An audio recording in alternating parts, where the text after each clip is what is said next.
Welcome to the Cannabis Equipment News Podcast.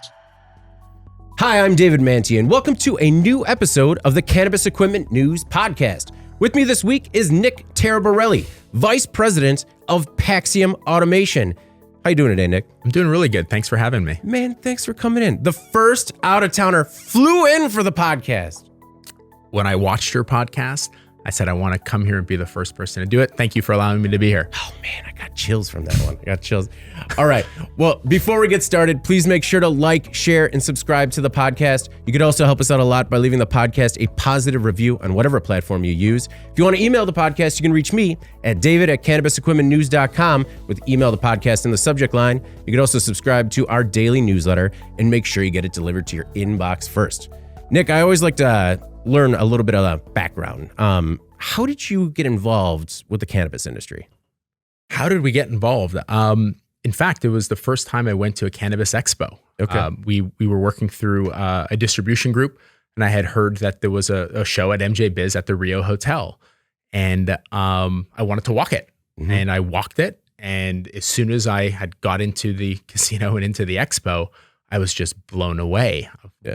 What is this? Mm-hmm. And then as I started walking and meeting people and just seeing the sheer excitement, I realized, holy shit, we gotta get involved in this. Yeah. And learn about this entire industry. So the first thing we did was to sign up to every expo we could. Yeah. Find print advertising. And my next phone call was to our engineering group to talk about all the innovation that we could add or offer this whole industry. Mm-hmm. So it was by accident. I happened to walk the show, and there was definitely lightning in a bottle here, and we wanted to be involved. What year was that? That is probably 7 years ago. Okay. Yeah. So, which almost makes me a senior citizen in this industry. It does, but it's crazy how much the industry has just changed in 7 years. What's different now from what you noticed in the industry when you first got into it? What I notice now, I mean, there's certainly a different level of sophistication. I think what we're seeing now is definitely a more fiscally responsible industry. I think the client base has changed a little bit, but the innovation is just as rampant as it was. I think we're seeing a level of maturity, certainly knowledge. We're seeing a lot of CPG professionals join the cannabis space. Mm-hmm. For better, in many cases as well, to add engineering experience, supply chain experience, and whatnot. But for me, what I've always seen is that the passion from day one to now is equally the same. Yeah. What I try to profess to anybody who asks about the cannabis industry is having walked so many facilities in my 20 years in the automation industry, I've never seen such workforces so motivated to be part of something, and you often don't see that in other industries. Yeah. That's one thing that I've always noticed about the industry is the passion just from your laborers. Mm-hmm. So what was that phone call like to the engineering staff? All of a sudden just like, hey, there's lightning in a bottle here. We need to essentially tool up for cannabis. Was there any resistance internally or? Zero, complete excitement. I mean, okay. Our largest facilities are in Las Vegas, Miami, and Montreal. We're having a large facility in Canada, which was one of the first countries that ever federally legalized cannabis. No, everyone was. It was the opposite. It was complete excitement. Were there any engineering challenges? I mean, it's a unique product that you're working with, but I mean, you guys do have expertise in like 16 different industries. Did it present any unique challenges? Yeah, I mean, I think every industry has its challenges. We manufacture machines for the food industry, non-food, pharmaceutical, nutraceutical, cannabis. So they all have their nuances. So I think for us, we were able to use our experiences over the last 30 years. We've been in business for 30 years, the last 30 years, and how to translate that into cannabis. Now, what was the most important thing for cannabis companies? Margin control, accuracy, dosing. So, I mean, when you're dealing with dosing, you need the highest accuracy. And a lot of that we learned from the pharmaceutical industry, of course. And then it was ease of use, which is, critical in the food industry. So we're able to use these experiences, but the immediate focus was accuracy, accuracy, accuracy. When you say that people are becoming more fiscally responsible, is that because they've been burned with bad machines in the past, or is it just an evolution of a little bit more oversight from the top? I think it's absolutely both. I think, oversight as businesses mature, price compression. When you have tighter margins, no different than in any industry, whether it's the restaurant industry, hospitality, or cannabis per se. If you have price compression, you need to be tighter fiscally. You have to spend less than you make. Yeah. So that automatically forces you to do that. I think secondly is so many new people were into the business or got into the industry. These are their first time purchases ever as well. So now you're starting to maybe better vet companies, visit these companies. We live in a society that everybody could have a nice website. Yeah. I think Wix is only a few $100. It's amazing how easy it is to make a smooth looking website, and there's still some clunkers out there. So what we try to communicate to our clients is come visit us, see who we are. Start with at least Google Earth us, and then come visit us and let us demonstrate the equipment for you, prove it to you, so you can make sure you're making the best decision. These relationships last longer than most marriages, so you better choose your vendor wisely. Yeah, and likewise, we want to work with customers that we're mutually intertwined and moving forward together. When you first got into the industry, were you getting more business word of mouth, and is it still word of mouth? Or are you getting people like also that are first setting up operations, or are they kind of retrofitting or replacing old equipment? Great question. I think it's everything. Why am I here with you today? It's exposure like this as well. I think a lot of it is word of mouth. People in the industry, like any industry, speak. And we've proven ourselves. We've delivered hundreds of packaging systems in cannabis in the last 7 years. Yep. So it's a few things. One, it's a startup. We're making the first transition from hand packaging into automation. So I like to call that, crawl, walk, jog, and run. So there's different phases of everyone's business. So we're typically, once you start walking and jogging and now running, those are the phases that we have different solutions for. So it starts with, okay, you're at a critical mass. You cannot produce it by hand any longer. Two, it's scaling your business. Now we have to go faster. We might need duplicity. And then three, there might be new SKUs. So we have a lot of customers that might start packaging flower, and then from there, pivot into gummies. Yeah. Then it's pre-rolls. It might be wrapping edibles. So we have products for all of these. So it's completely organic. It's different. Everyone has a different story, and we try to accommodate their needs the best we can. If you've had hundreds of machines go into the industry, what's the one that stands out as the most interesting to you? For us, our most exciting segment is the JuanaRoll, is our automated pre-roll machine. We think that is by far, the most ingenious piece of automation that we've ever developed. Yeah, we're the most proud of. It's the highest speed in the world. We produce up to 4,000 pre-rolls an hour. I think, at least what I've seen in a commercial setting, is maybe our closest competitor might be half. So we take a lot of pride in that, and we take a lot of pride in continuously pushing innovation. We have an engineering team of approximately 40 electrical, mechanical, and software engineers. Yeah. We have a dedicated 20,000 square foot facility purely for R&D, research and development. So you have to continuously innovate, but pre-rolls is, for me, our most exciting segment.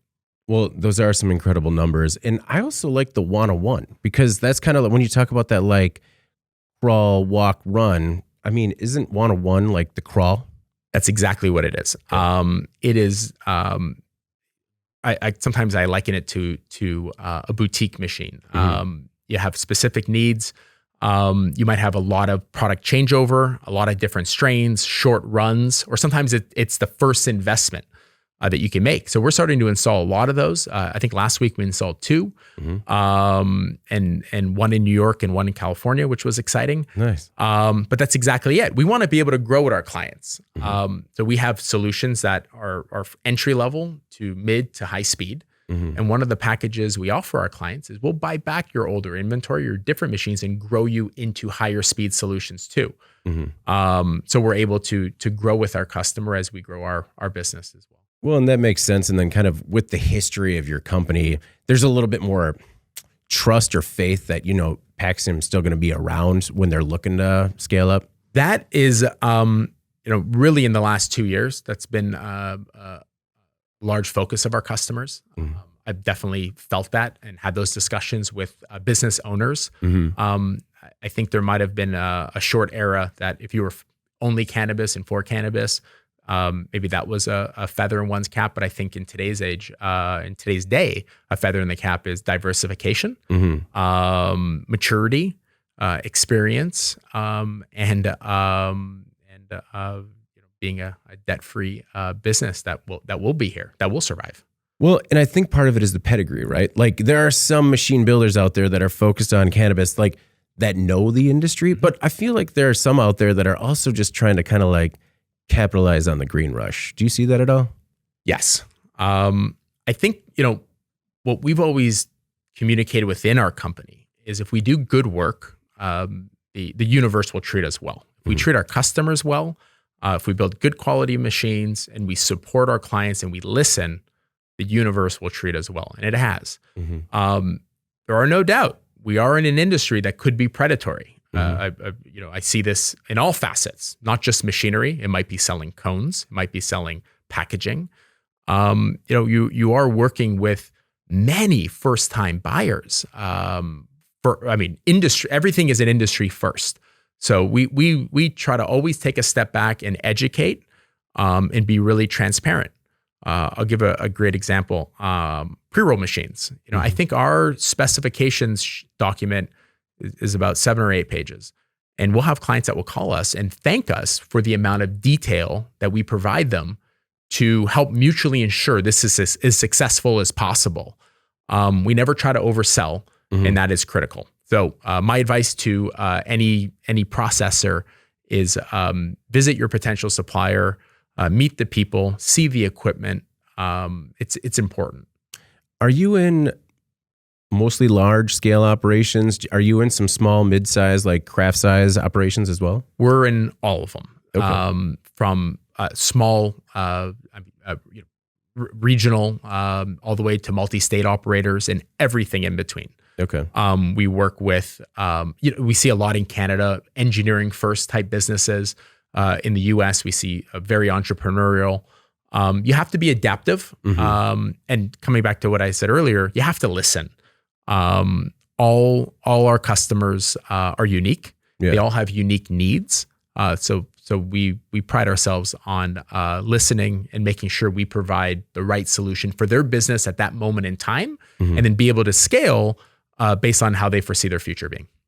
You had mentioned that there's a higher level of automation being pushed in the industry. Is that coming from, and people coming from outside industries as well, like CPG? So is that higher level of automation being pushed from people coming from outside the industry that have seen it work other places, or is it coming from industry insiders? I think it's coming from both. I think it's coming from, it's hard enough to find great people. Now, how do we repurpose our great people into doing more fulfilling roles that maybe automation could now take over? So, for example, why dedicate 30 people to produce pre-rolls when one machine can do it with 3? Yeah. Why not use those 27 other people for very valuable roles within your organization because they're hard enough to find to begin with? Yeah, you already have a labor shortage anyways. So correct. So it already starts with the need to produce more, be more efficient, and then repurpose these employees that are so valued within a business. So I think that comes from within. Then from outside experience, of course, that there is a lot of. We have the opportunity to work with a lot of individuals that came from other industries that do have past knowledge or past experiences with heavily automated systems that I think help almost communicate that and not be so overwhelmed with the fear of automation that it could do it very, very well and it could do it consistently. 3, what I also see is that a lot of companies are very much focused on providing their customer, the consumer that goes to the dispensary, the same experience each and every time. No 2 people do it the same. No 2 states and 2 different people do it the same. That's becoming more and more important, that they want the client, the ultimate buyer, to have the same experience in any dispensary they buy their product, at the same dispensary, dispensary, or state. So that's critical. You want the same product produced. So for example, our JuanaRoll ensures that every pre-roll is compacted the same way, twisted the same way, looks the same way, feels the same way. That's important. How does it ensure that all of that happens? Well, the machine is repeatable. So that's what's most critical. So mechanically, through servo drives, through PLC software, we're ensuring that we are compacting the same way and we're twisting the same amount of revolutions. And what we see a big evolution now is in the quality of milling machines and grinding machines in the marketplace to ensure that consistency as well. Yeah. So there seems to be a large focus now of product consistency coming out of the dispensary because they have a lot of competition. Producers have a lot of competition, and to differentiate themselves, they want to make sure.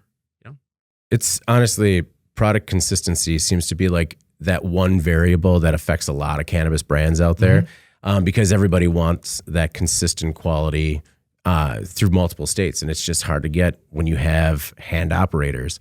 One thing in the manufacturing industry is that like there's this idea that automation and new shiny equipment attracts a younger generation because they think they're more of a tech savvy manufacturer, right? Is the same in cannabis, or is there still this idea that working in cannabis is this like tactile job where they get to touch the product a lot? Is there any difference there? Well, I mean, I think in coming back to every industry, every business has their business model. So I think there's absolutely a place for purely hand-rolled product or hand-packed product. And I think that's part of the story of your business. So I think it really depends on the company itself, its founders and its vision, and there's a place for everybody. Certainly, if you want to scale to a critical mass and touch every potential consumer in California, you probably couldn't do it by hand. Yeah. But of course, there are still those companies that might have certain products that are only hand packed. I think it's completely based on the vision of that individual business, which is great. Yeah, makes sense. Do you spend more time selling a client that's been burned by a previous vendor or selling somebody that's looking for new equipment or a new solution? Both. Both. Cannabis is hard. Packing cannabis is hard. So what I communicate to clients always, and sometimes I even find myself, I may be defending competitors as well at times. There is a relationship between multiple parties to make anything successful. So if we talk about a pre-roll machine, of course, there's the pre-roll machine itself, its quality, durability, repeatability, and reliability. That's our responsibility, without said. The cone quality, wow, that was something that we greatly underestimated. Yeah. I didn't realize that there are so many different qualities of cones in the marketplace. And we learned really quickly and we adapted quickly. So we try to partner with companies that build really good quality cones. We recommend them often. We try to educate our clients that there are disparities in cones. And what we did learn is that some cone manufacturers they may have two SKUs, one SKU for automation and one SKU for hand packing. Okay. So that's all part of an education, and we try to educate them. Then it's in the environment in which you use the equipment. Of course, you want a stable environment that's conducive to packaging. The operators, training. We want to invest in training. We offer great training programs for our customers, either to come to our Las Vegas facility, for example, for free training, unlimited training on all our individual machines, one-on-one, classroom, as well as in the field. And then ultimately, it's the way we process the cannabis. Very, very important. So milling machines. There are several milling machines that we recommend. There are brands of trimmers that we recommend. So all of us together have to work together for the common goal of producing the highest quality product. So that's important. Is that part of the message when you're talking to a client like, hey, bring us in, we're going to do X for you, but really, unless you have this milling equipment, this other equipment, like you're not going to get the best possible product? So what I think is important, and what we try to, we certainly train within our own organization, is educate. We will provide as much advice as we can.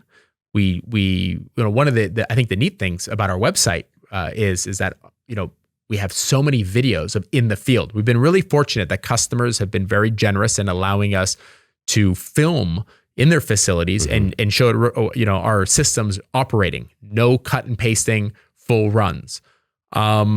Transparency and education. And then relationships. There are certain brands that we will also recommend because it is important to help our client. Ultimately, it's their choice, but I've always taken the approach that we can't win every sale. I never want to oversell our capabilities. We want to make sure that we did it transparently, professionally, and ultimately our customer chooses. And more often than not, they appreciate that level of professionalism that they might not experience elsewhere.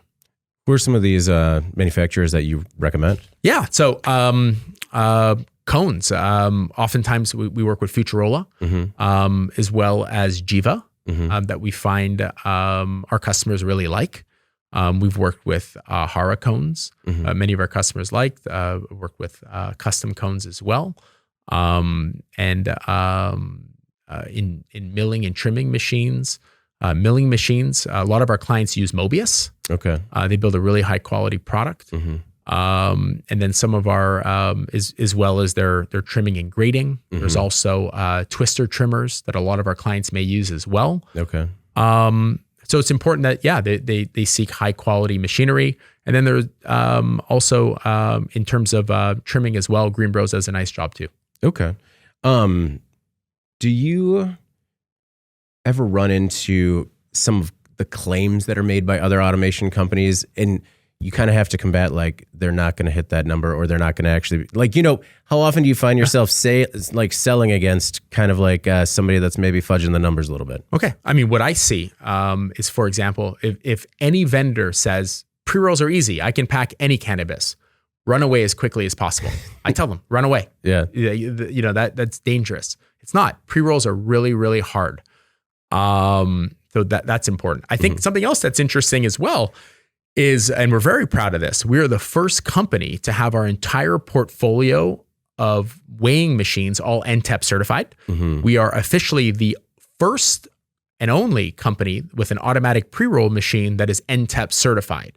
NTEP certification is amongst the most rigorous weights and measure and accuracy certification processes available to companies like ourselves, that we invested a lot of time and resources, and we are the only in pre-roll and the first to have our whole portfolio of weighing systems, our Primo Combi multi-head weigher, our weight check analyzer, as well as our JuanaRoll. So what's important for us, to our customers, to know that quality, that we're providing the highest quality product to achieve the highest performance that we can.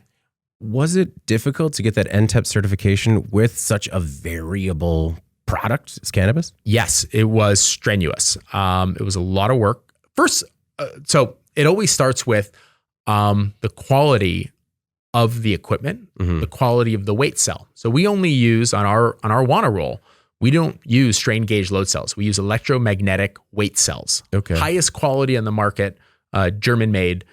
So it starts with your componentry. Then it starts with your assembly and your manufacturing of the entire system to make sure it's repeatable. The testing was strenuous. The Department of Agriculture was involved. We had over 100 hours of testing in our facility. We had to ship all our systems across the country to Ohio for multi-day testing in both cold and hot chambers, and then returned for validation. It gave me a whole appreciation of NTEP. Okay. Because starting off, I had only seen NTEP bench scales, and having gone through it really gave me an appreciation of the difference in quality and documentation. Yeah. And it's that's not critical. you're not just like buying a certification. I thought it was more like, but it was not. Yeah. And I'm glad we happened to go through it, because it made us a better business. Yeah. It pushed us further and further to achieve the highest performance we could, ultimately getting the highest certification we could receive. What was it? You had mentioned how cones vary so much. Yeah. What was that like initially? Did you think there was something wrong with the machines, or just because I've heard this from other automation companies where they were surprised by the variation just in the weights and the consistency of each cone, and it like wound up messing up machines. Did you guys run into the same issues? So I think the biggest surprise for us was twofold. One, in that that the quality may not have been consistent. Maybe it was produced in two different locations, could even been two different countries, but from the same brand. And then two is that how important it was to communicate to those brands that it was being used for automation, because they might have two different qualities, one for hand packing, which is much more forgiving, and one for automation that requires high precision. So that was important. And then, of course, in COVID with supply chain issues, I think the third biggest issue was how many companies were changing brands almost weekly, because that's what you were able to get your hands on. So that was interesting. So my advice for any processor or producer is that consistency is important. Have really strong relationships with your cone companies and communicate the type of consistency and quality that you're looking for. And what I've found in the industry is that the cone companies are really accommodating. They tend to be very customer oriented, and they need your feedback as well. Because again, it's all of us together to produce the best solution for the client. How often are you guys making changes based on customer feedback? All the time. We listen. There's been many great ideas that came from clients. They've come from employees. They've come from partners.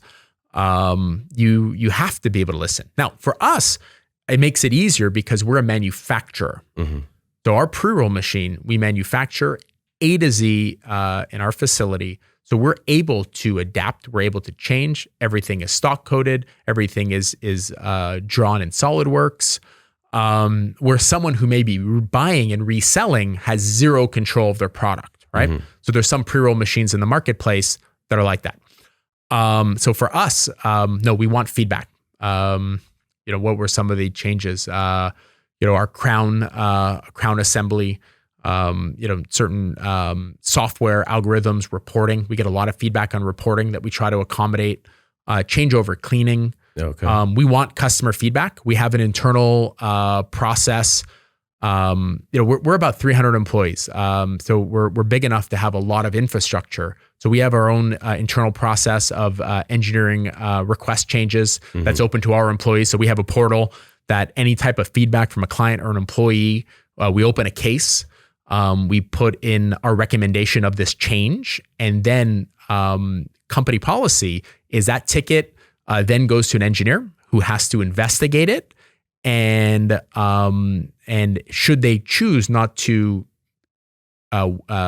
initiate that recommendation, there has to be a response as to why we didn't or we chose not to, or why we did. So we internalize all of that feedback, and there is a mechanism within our organization that ensures that multiple people have to vet the request. I mean, how often does that happen where that request comes in and it's just like, oh, why did we never think of that?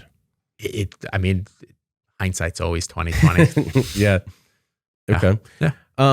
You had mentioned the height of COVID, and the industry, I think, is struggling a little bit with, sort of demand kind of coming down a little bit. Have you guys run into any issues with people with like CapEx drying up and people kind of battening down the hatches a little bit? Yeah. So, I think you always have to adapt to the times. So we always try to be ahead of the curve as best as we can.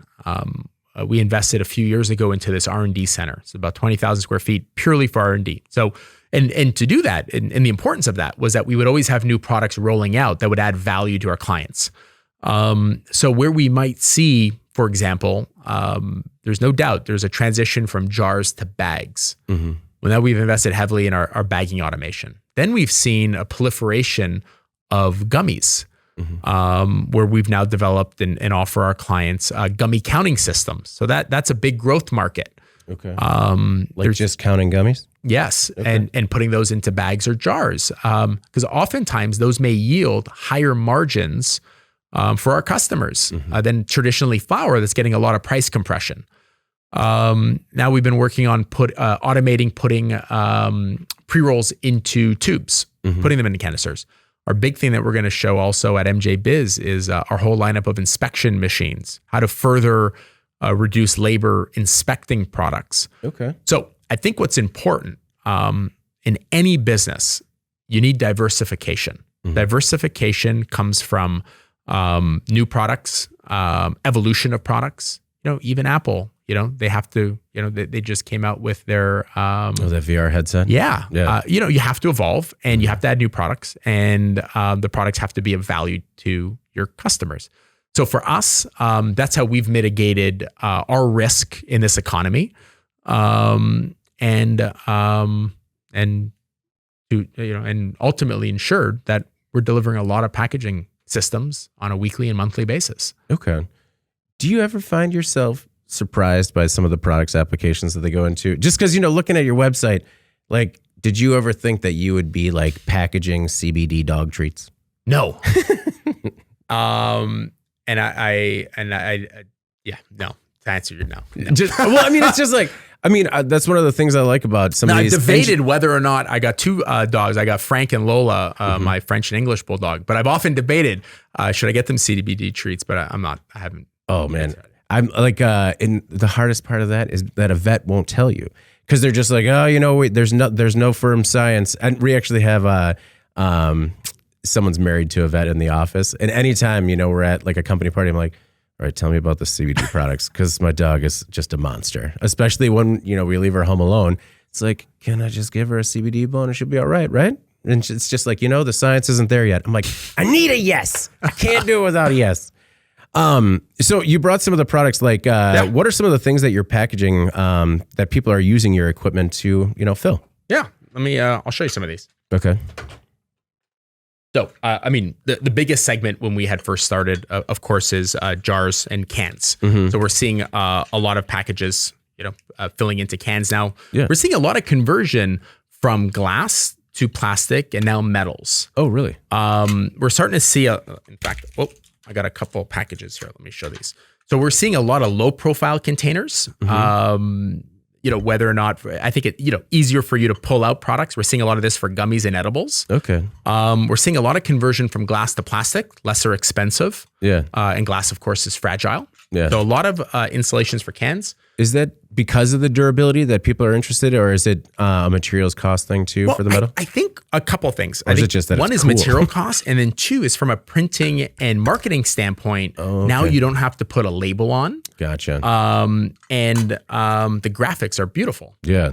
Do you guys do the printing equipment too, or is that kind of added? We only do, we'll do lock coding. We have printing systems that can communicate like with your Merck system to be able to put on any sort of value-added data to the bag, but we don't do any printing, or we don't sell the packaging. Oh, okay. One of the other really popular transitions now is going into pre-made bags, stand-up zippered pouches. Okay. So like this. This is an example of a stand-up pouch. Okay. A lot of companies transitioning from containers to flexible bags. The costs of the bags are significantly less. They take up a lot less room. So transportation costs are significantly less as well. We have a few suppliers we work with. A great supplier is a company called Grove. Grove bags that are really good. One thing I'm curious about is with digital printing, it's allowed people to they don't have to have a warehouse of this type of packaging equipment anymore. Yeah. They can kind of get it as needed.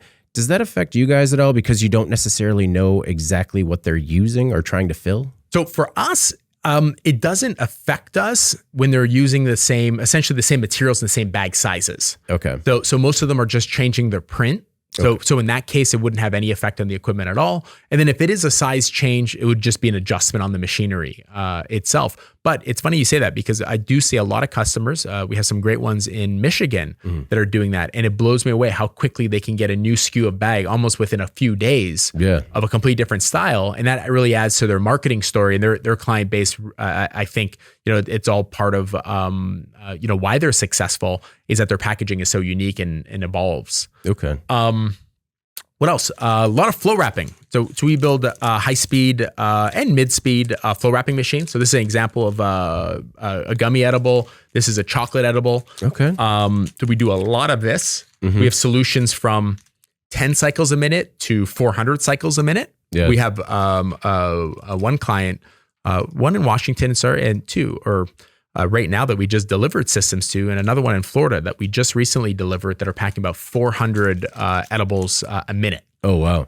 See, that was one thing I was curious about when you had mentioned the JuanaRoller goes up to like 4,000 pre-rolls an hour. Yeah. Is there a ceiling on, whereas like in other industries like pharmaceutical, like more will always be more. Is there a ceiling in terms of like what people need in terms of output for cannabis? Yeah. So I think certainly geographically, based on the state that you're in, the population is going to dictate in large part how many you can produce or how many you'll need to produce. What's really unique to the JuanaRoll is that it's the only expandable pre-roll machine on the market. So the model that can go up to 4,000 pre-rolls an hour, that's what we call our 8-channel. It has 8 lanes. We're filling and twisting 8 at a time. But that model can start with a single lane, and you can go from 1, 2, 3, all the way to 8 channels. Okay. So what we'll see is, I'll give you an example of like an MSO. An MSO, maybe in California, they have an 8-channel. Maybe in another state like Connecticut, maybe they have a 4-channel. And then when they get to a certain critical mass, they'll all be 8 channels. Or we'll have some smaller states or smaller companies that may only start with a 2-channel and never evolve from the 2. So what's nice is that you can grow with it. Most of all our competition make rotary style pre-roll machines. They're round. Yeah. There's nowhere to go. You can't expand it. It's a circle. So that was part of the design criteria that we had with our pre-roll machine was what would we want? If we were the consumer, we were the customer buying this. And the first thing we said is, well, we want to have expandability. We want the machine to be able to grow with us. Right. So the first model was made wider so that you can go from 1 channel to 8, and it was made longer. So you can start with a twister, you could add a trimmer, and if you wanted to, you could add a crown. You didn't have to do them all at the beginning. It was purely modular. Yeah. So that was really important to us because there might have been other companies now that have use our design maybe to inspire them or inspire it's always their good business. to be inspiring. But the rotary ones can't. They just can't. What else? Putting pre-rolls into tubes. We can do that. We have systems that will fill, that can automatically fill up to 60 tubes a minute with a pre-roll. Single, 2, 3, all the way up to 10 or more. Okay. And then in Florida, we make a whole category of automatic cartoning machines. So our business, Enflex in Miami, Florida, we can form cartons, tuck. We can put a jar into a carton. We can put this into a box and put it onto a pallet. Okay.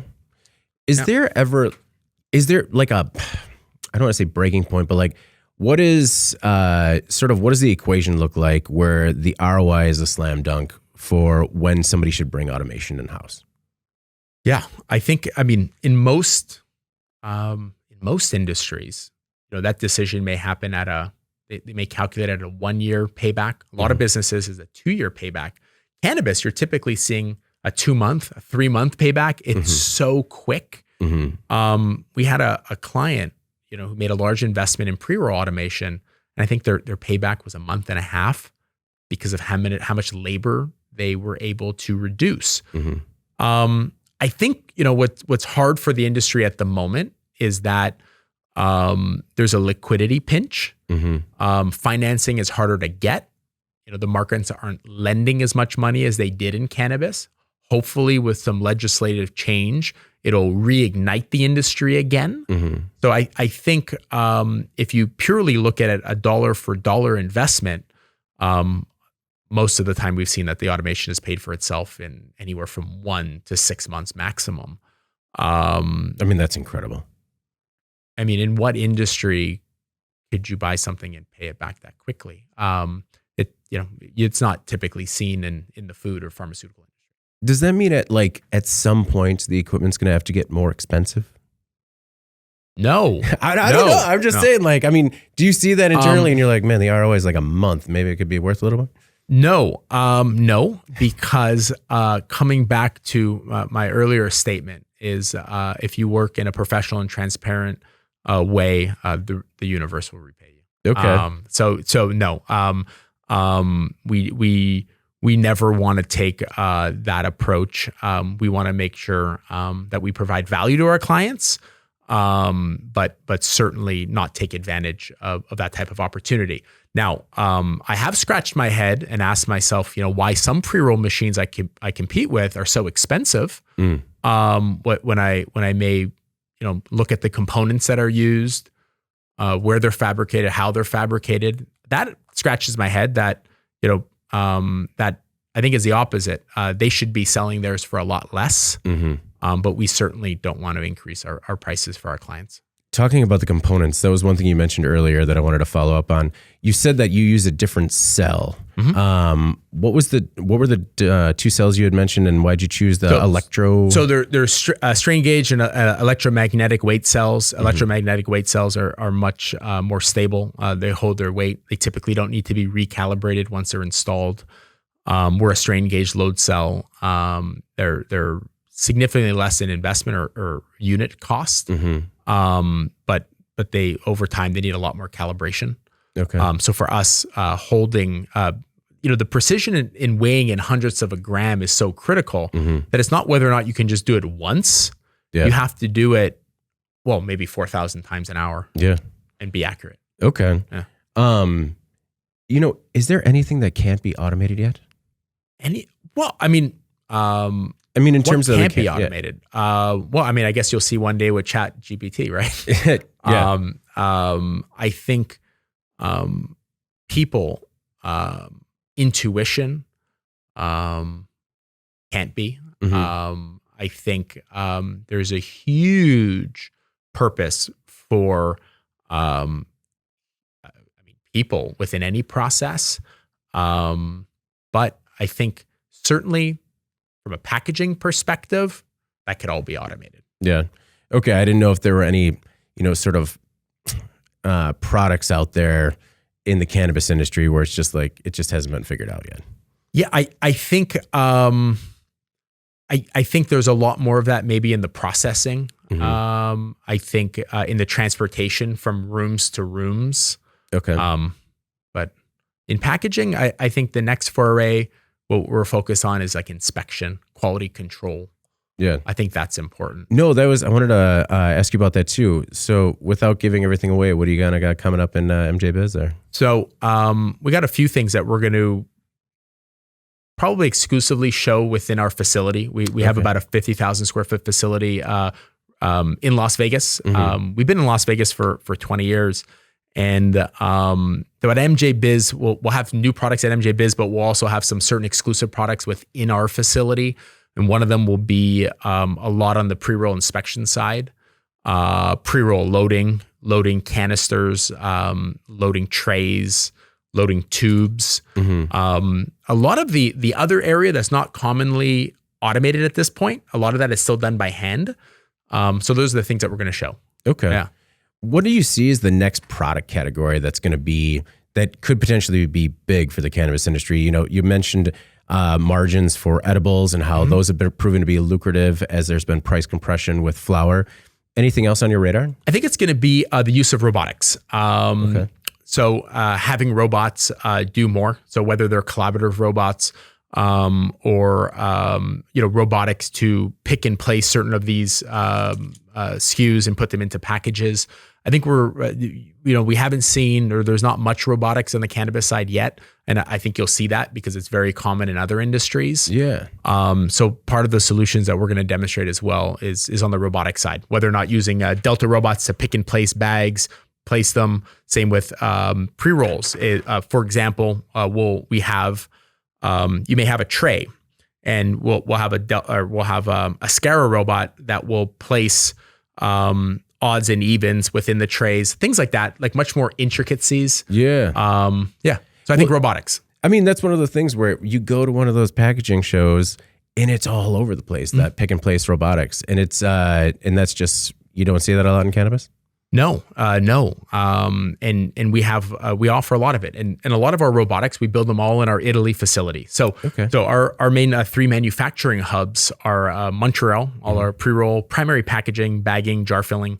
Miami, Florida, anything for cartons and cases, or corrugate. And then in Italy is where we build all our flow wrapping machines, as well as all our robotics. Okay. So we're, Montreal, Miami, Florida. And in Italy, we're about an hour from Venice. Okay. Do you do what does your global portfolio look like when it comes to cannabis? Are you primarily selling into North America, or are you selling, into Europe as well? Everywhere. We cut our teeth, obviously in Canada and the US. We've had installations all throughout the world. We've successfully installed multiple lines in Israel. We've installed in Switzerland, Portugal, and have other applications now in Germany and the Netherlands. So for us, what's important is you have to be able to support your customer. So we have a facility in Italy. We have a team in Italy. We are the only company I know of in the US that has a footprint in Europe that could properly manufacture, deliver, support our client base in Europe. So that's important. So there's no doubt Europe is a growth area for us that we can support. But it's all very fluid. I think cannabis is about as fluid as it can get. Every day I go to, MJ, I go to your site, CN. What's the news? What's changed? It's always changing. I'm curious from you, what's going on in Wisconsin? Nothing. Dragging their feet.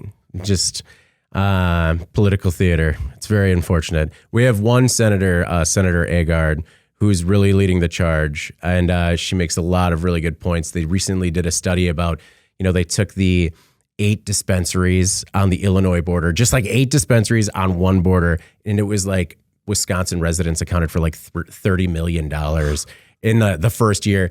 And now we have Minnesota coming online and Michigan to the north. And it's just, I like to joke about how cannabis being a prohibition state does wonders for the billboard industry. Because anytime you're within like 100 miles, they're like, you're 100 miles away from legal weed. You're 100 miles away from legal cannabis. But it's been very frustrating. And it's one of those things where I don't understand how it has majority support. And yet, we have politicians that come out and they're like, hey, we'll look into medical, but we're not California. It's just like, come on, man. Everyone already thinks we're a flyover state. Let's not go.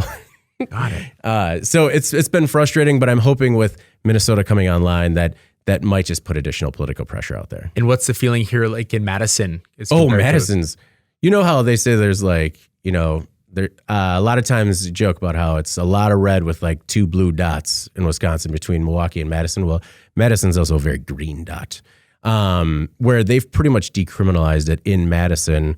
And once that happens, you are much more aware of it. But I think that it gave people also a false sense of security because like if you travel outside of Dane County, like it all of a sudden gets pretty serious if you get the wrong sheriff, So it's been frustrating. I think the one thing I can say about the cannabis industry is it brings people together. And I think it's just a matter of time that every state will listen to their constituents who want it. Yeah. And it does bring people together. And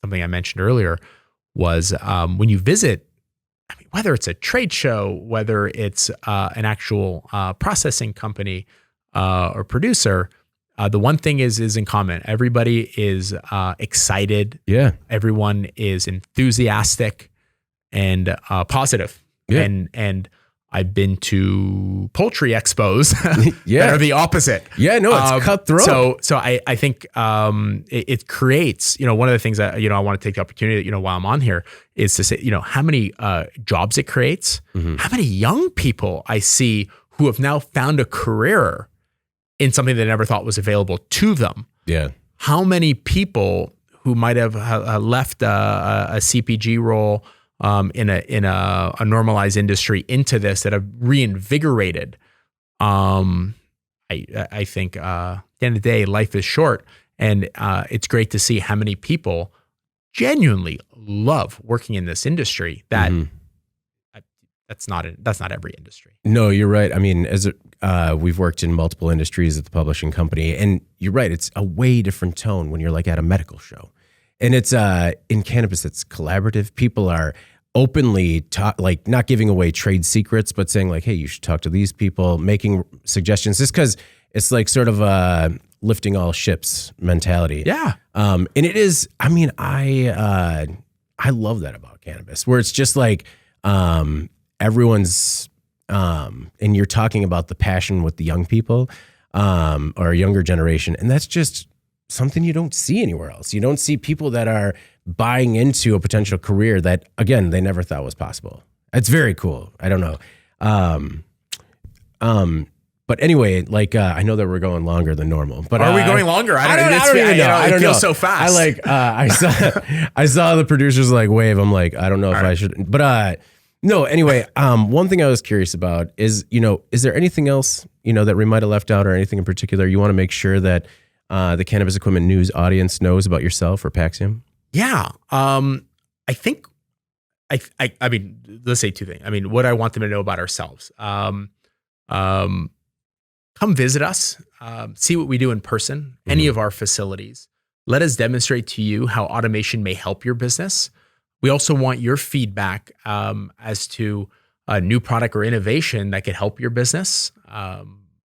We're very adaptive, and we appreciate any opportunities. We're very proud of the customer base that we've been able to develop and work together with our customers. And we're just really in a fortunate place, and we appreciate it. Yeah. I think in speaking to companies that are looking to invest in automation, I would say do your homework well, visit, watch demonstrations, speak to clients, see products in the field to make the best informed decision. Everyone has a nice website. Everyone could crop a photo. Yeah. But we really believe in improving our wares, which is why we have multiple facilities that we demonstrate our equipment in person, because we want you to have the absolute confidence that you've not only chose the best machine for the process, but you've chose a company, and a company with a team of people that genuinely care, that are available for all your needs, and will do the best they can all the time. Yeah. That's all I got. Well, and I feel like everyone's afraid of having that dusty equipment in the corner. I hear about that all the time when I talk to operators about like, yeah, we bought this and we don't really use it. I wanted to get your thoughts on legalization. Do you have any predictions or expectations as to when it might go federally legal or how that might impact your business? Well, I think the great thing about being, I guess, part of a democracy is, you need to, of course, put the pressure on your local representatives. I think it's obvious. The industry creates jobs, it creates revenue, and taxes. So I think like many are very surprised that there hasn't been as much momentum the last couple of years. Yeah. We're going into a new cycle here, and hopefully, I think it starts with banking, the banking acts. Yeah. And ultimately, I think that it's inevitable that it'll come. And I think it's what consumers want.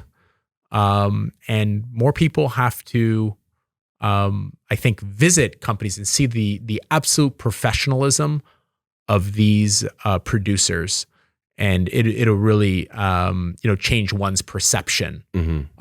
This is a highly skilled industry with that's certainly impressive, I think. Well, thank you so much for flying in today, man. I really do appreciate it. It's been a great conversation, and just been happy to learn a little bit more about yourself and Paxiom. I appreciate the opportunity. I hope I've inspired others to come on down here. The studio is beautiful. This is my first time doing a podcast like this. So I'm so happy I came, and hopefully I've inspired others that will make the trip out here. I think it's worth it. Thank you for your hospitality. Yeah. Hey, always welcome, man. Always welcome. And, hopefully everything goes well for your nights tomorrow. So we'll see. I'm actually flying home first thing in the morning to make it back to game 5. So thanks. Very good. All right. Well, before we get out of here, please make sure to like, share, and subscribe to the podcast. You could also help us out a lot by leaving the podcast a positive review on whatever platform you use. If you want to email the podcast, you can reach me at David@Cannabis Equipment News with email the podcast in the subject line. You can also subscribe to our daily newsletter. Make sure you get it delivered to your inbox first. For Nick man, I totally messed it up. Taraborelli. Nailed it. Got it. For Nick Taraborelli, Vice President of Paxiom Automation, I'm David Manti. This is the Cannabis Equipment News Podcast, and we'll see you next week. I even swatted this thing. My goodness. Thank you for listening to the Cannabis Equipment News Podcast.